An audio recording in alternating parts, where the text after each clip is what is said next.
but I think that we're kind of setting up for almost like a perfect storm of bullishness for as far as the eye can see.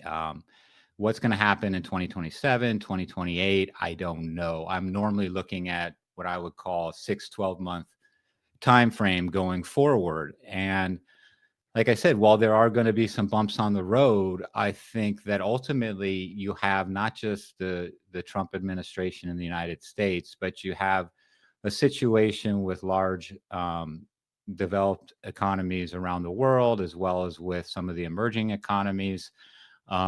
That's just basically putting in this industrial production, build out of the grid for AI, fiscal spending staying at high levels, if not increasing, especially in Europe, looking for increased fiscal spending.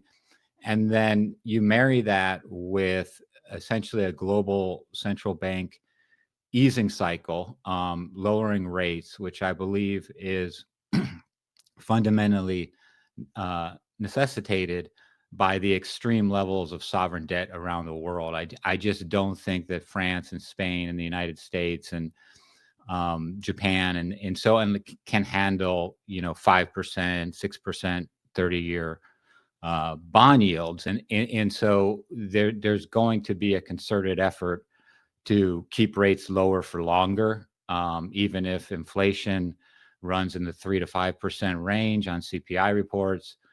And that when you put all of this together with a whole bunch of other, bullish factors, I think there's a very bullish labor market dynamic in the United States. You look at the GDP now from Atlanta as we record this on Wednesday, September 16th, forecasting 3.5% GDP. So you've got 3.5% GDP, 4.3% relatively low unemployment, central banks cutting, AI capex out the wazoo, fiscal spending still not letting up, probably going to expand. And you put all of that together, and I just find it hard to make a bear case.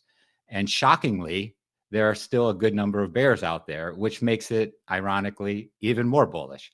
So that's how we kind of get there on the broad strokes, but we can get into any details and how that all flushes out or however you want to take it.